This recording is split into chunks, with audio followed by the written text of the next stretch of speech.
तो आप सभी साथियों का जो मीडिया कर्मी हैं जन स्वराज के इस कार्यक्रम में को कवर करने के लिए आप आए हैं, इसके लिए आपका अपने जन स्वराज के वैशाली यूनिट की तरफ से और व्यक्तिगत तौर पे मैं आपका धन्यवाद कर रहा हूं। जैसा कि आपने देखा होगा, ये जन स्वराज के नवगठित संगठन की जिला की पहली बैठक थी, जो हम लोगों ने नवंबर के बाद घोषणा करी थी कि चुनाव हारने के बाद सभी संगठन की सभी इकाइयों को भंग कर दिया गया था।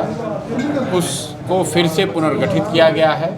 उसकी आज कार्यशाला थी, उसकी बैठक थी। उसमें यह तय किया गया है कि आगे आने वाले 3 महीनों में 2 अक्टूबर से पहले दल को, संगठन को पंचायत तक कैसे फिर से मजबूती से बनाया जाए, उसको लेकर चर्चा हुई है। और अभी तक जो लोगों का अनुभव रहा है उस पर लोगों की बात सुनी गई है। एक और बैठक जो कार्यकर्ताओं की संगठन की होगी, जिसमें पंचायत तक के सभी पदाधिकारी शामिल होंगे। आज की जो बैठक थी, ये जिला इकाई के सभी वरीय साथी और प्रखंडों में नवनियुक्त जो एकल पदाधिकारी हैं उनकी बैठक थी। और अगली बार जो बैठक होगी, इनके मदद से जो पंचायत तक का संगठन बनेगा, आने वाले 1 से 2 महीनों में मोस्ट लाइकली सितंबर में यहाँ पर कार्यकर्ता एक दिन का 1 दिवसीय अधिवेशन होगा, जिसमें वैशाली जिला से संगठन से जुड़े हर व्यक्ति को के साथ बैठकर आगे के कार्यक्रम की घोषणा की जाएगी। बांकीपुर उपचुनाव सर होना है क्या?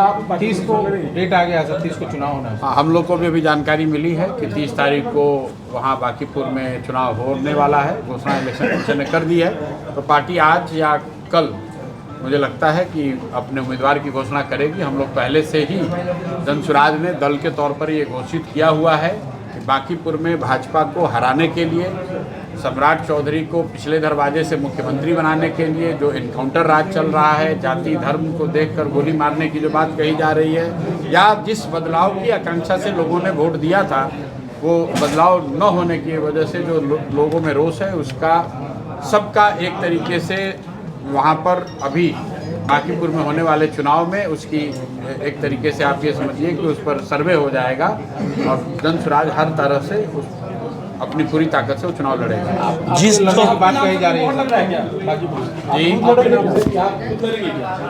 तो ये दल को ही निर्णय करना है। हम लोगों ने कहा है कि दल जो भी निर्णय करेगा, अगर दल निर्णय करेगा कि मुझे लड़ना है तो मैं लड़ूंगा। जिस 200 करोड़ से सामाजिक सुरक्षा पेंशन का जो है बढ़ाया गया था, 1100 किया गया था, अब 3 महीने से लोगों को मिलना बंद है। स्वाभाविक है, जब आपके रखे हुए पैसे से जिस पैसे से आपको पेंशन मिलना था, जिस पैसे से सड़क बननी थी, जिस पैसे से विद्यालय और अस्पताल चलना था, उस पैसे का इस्तेमाल सरकार ने वोट खरीदने के लिए कर लिया। 10-10 हज़ार रुपये देकर वोट को खरीदा, तो वो पैसा कोई सरकार का अपना व्यक्तिगत किसी नेता का पैसा तो था नहीं, बिहार की जनता का पैसा था। उस पैसे का इस्तेमाल उन्होंने वोट खरीदने के लिए, सरकार बनाने के लिए कर लिया। तो अब आप देख रहे हैं कि पेंशन जो मिलना चाहिए था 1100, वो 3 महीने से नहीं मिल रहा है। स्टूडेंट क्रेडिट कार्ड में बच्चे पढ़ रहे हैं, उसका भुगतान नहीं हो रहा है। जो छोटे कॉन्ट्रैक्टर हैं उनका भुगतान नहीं हो रहा है। विकास के जो भी छोटे मोटे काम यहाँ चल रहे थे वो भी बंद है। तो बिहार में तरक्की और बदलाव की बात तो छोड़िए, जो हो रहा था वो भी नहीं हो रहा है। सिर्फ गोली, जाति, धर्म, इनकाउंटर, अपराध, इसी की बात हो रही है। क्योंकि जो व्यक्ति ऊपर बैठे हुए हैं, मैंने बिल्कुल कैमरे पर कहा है, जब आप किसी अपराधी प्रवृत्ति के आदमी को राज्य का नेतृत्व देंगे तो राज्य में अपराध ही बढ़ेगा, चाहे वो पुलिसिया अपराध हो या अपराधियों का अपराध हो। अपराध यहाँ कम होने वाला नहीं है। यहाँ से विकास की बात छोड़ दीजिए, शिक्षा नहीं सुधरने वाली है, रोजगार नहीं आने वाला है, पलायन नहीं बंद होने वाला है। इस पर कहीं आप चर्चा सुन रहे हैं? सिर्फ चर्चा सुन रहे हैं कौन गोली से मारा गया, किसको पुलिस ने मारा, किसको अपराधियों ने मारा। क्योंकि जब आप वोट उस चीज़ के लिए दिए हैं, बोइएगा बबूल, तो आम कहाँ से खाइएगा? विपक्ष के मुद्दों को कैसे, चोरी की वारदात हो रही है, जो चोरी की घटना सामने आई है, और उसमें विपक्ष जो है कहीं ना कहीं विपक्ष उस मामले को लेकर धरातल पे जमीन पे नहीं उतर रहा है। विपक्ष को कैसे, जो तमाम मुद्दे बीजेपी के भाई, विपक्ष उतरे या न उतरे, राम मंदिर से लोगों की जन भावना जुड़ी हुई है। विपक्ष ने या किसी दल ने लोगों की भावना को राम जी से नहीं जोड़ा है। तो मुझे ऐसा लगता है कि जो अयोध्या में भी जो खबरें आ रही हैं, उससे जन भावना आहत है। और जो लोग भी उसके लिए दोषी समाज जिनको समझता है, उनको हर तरह की सजा समाज देगा ही देगा। सर, क्या लगता है कि इससे नुकसान होगा बीजेपी को आगामी अरे चुनाव भाई, में? मैं कह रहा हूँ कि जिस मुद्दे से भी जन भावना जुड़ी है, अगर वो जन भावना आहत होगी तो जो लोग उसके लिए जिम्मेवार होंगे उनको खामियाजा भुगतना पड़ेगा। सर, आपने कहा था कि मनाए जा रहे हैं और क्या मोदी जी का 12 साल बेमिसाल लगातार कार्यक्रम चल रहा है लगातार पूरे देश जी। में, और सीएजी का जो रिपोर्ट आया है उसमें जो प्रधानमंत्री कौशल विकास योजना को लेकर उसकी बात नहीं कर रहे हैं, उसके जो घोटाले हुए या जो भी अनियमित। मेरे भाई 12 साल बेमिसाल वो देश में मना रहे हैं। मैं बिहार के नज़रिए से तो ये कह सकता हूँ कि हम लोग के लिए 12 साल बेमिसाल साल नहीं रहे हैं। अगर आप 2014 में के मुकाबले आज देखिएगा, जिसको भी बिहार में विकास दिख रहा है, मैं आपको एक आंकड़ा दे रहा हूँ।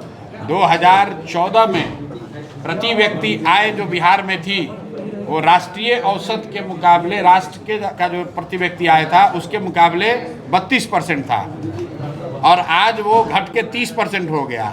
मतलब दूसरे राज्यों के मुकाबले बिहार तो और पिछड़ता जा रहा है।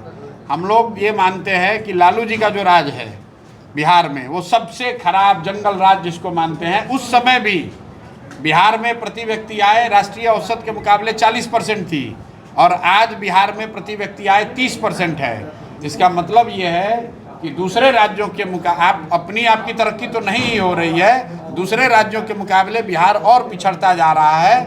2005 में जब नीतीश कुमार मुख्यमंत्री बने थे तो करीब 50 लाख बिहार के बच्चे बाहर मजदूरी करने जाते थे, नौकरी करने जाते थे।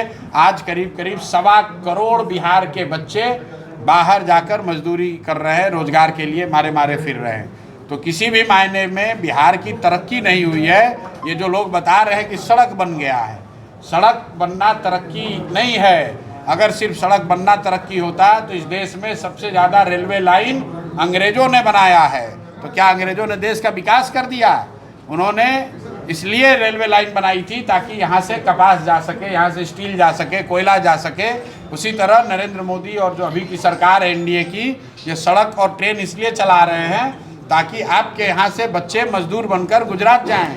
मोदी जी आकर क्या बोले कि वंदे भारत ट्रेन चलेगी ताकि श्रमिक परिवार के बच्चे आराम से गुजरात और महाराष्ट्र जा सकें। और बिहार के लोगों पर क्या ऐसा अकल पर पत्थर पड़ा है कि हम लोग को लग रहा है कि वंदे भारत ट्रेन चलाकर मोदी जी कोई बहुत बड़ा एहसान कर रहे हैं। मोदी जी एहसान नहीं कर रहे हैं। मोदी जी इस बात को सुनिश्चित कर रहे हैं कि गुजरात में 12,000 15,000 रुपये में लाखों मजदूर, नवयुवक मजदूरी करने के लिए उपलब्ध रहे, गुजरात की फैक्ट्रियों में सस्ता मजदूर उपलब्ध रहे।